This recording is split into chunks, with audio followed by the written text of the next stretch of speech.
What's the next steps for you? What do you do next? In and out of airports every couple of days, working out for teams. How many you do? I want to say about 16 or 17 teams. So, man, it was a grind, but it was like doing what you got to do. You do what you got to do. My best workout was with Philly.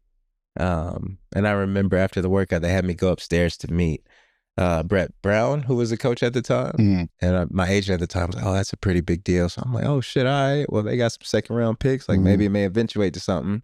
No. But what was your worst workout? My worst workout, I want to say Memphis. I feel like Memphis was my worst workout. Was it your last one? Yeah, it was one of the last ones. One of the last ones. They had us playing full court, one-on-one. You got 3 or 4 dribbles backs, like crazy shit. Yeah.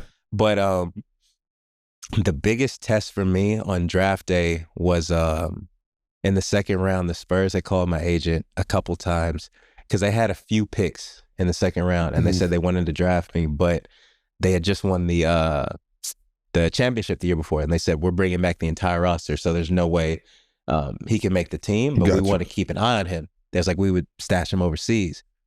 And I'm like, damn, okay. And I think when they called, this is around maybe the picks were, maybe it's like the 35th pick, and they're talking about their picks that's coming around in like the 40s. And he was like, what do you want to do? Do you want to take it? And, I got split-second decisions. Like, I had to leave my family in the living room. I go into my mom's room, and I'm thinking like, okay, I can hear my name call. Everybody going to be happy, but I know I'm not going to be in the NBA this year. And I'm thinking of everything I've went through, not just college.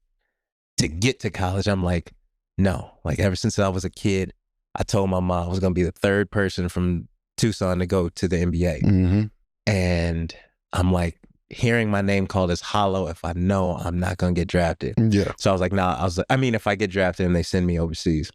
So I told my agent, I was like, nah, tell him thank you, but nah, I don't want to do that. And they called once or 2 more times because they had some more picks. And they're like, look, we got another pick like in the 50s. Like, are you sure? And that's when it started tugging at me. I'm like, damn. I'm like, you know what? I'm like, nah, tell them I don't want to do it. I got to bet on myself. So after that, it was like the 54th or 55th pick. And I know their picks were coming up around 58 or some shit. And I snuck out and went for a drive, left my family because I was like, man, it crushed me to have to make a decision like that. Like, you didn't waited your whole life to hear your name called, but I looked bigger picture, and I just felt like that shit would be hollow.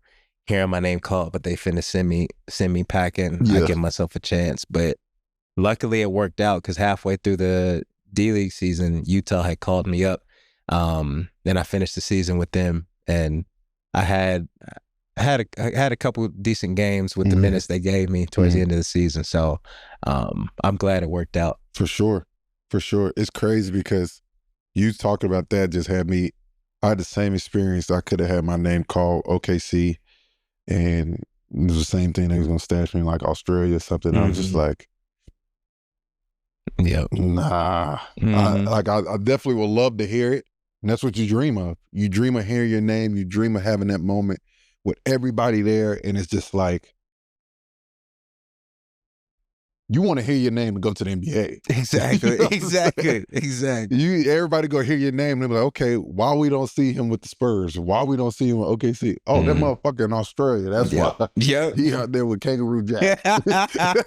So it was tough. So I definitely understand where you're coming from.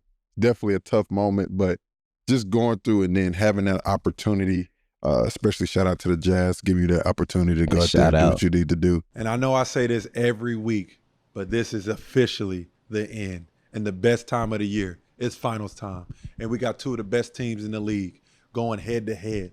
But first, Run Your Race is sponsored by DraftKings. So go over to DraftKings right now, download the app, and use promo code RACE. New customers who bet as low as $5 get $300 in bonus bets if your bet wins. If the finals aren't enough, DraftKings got you with same-game parlays with the shot for an even bigger payout. If sports betting isn't legal in your state or sports betting isn't your thing, DraftKings got you with DraftKings Pick 6. So go over to DraftKings right now, download the app, and use promo code RACE. New customers who bet as little as $5 get $300 in bonus bets if your bet wins. DraftKings, the crown is yours.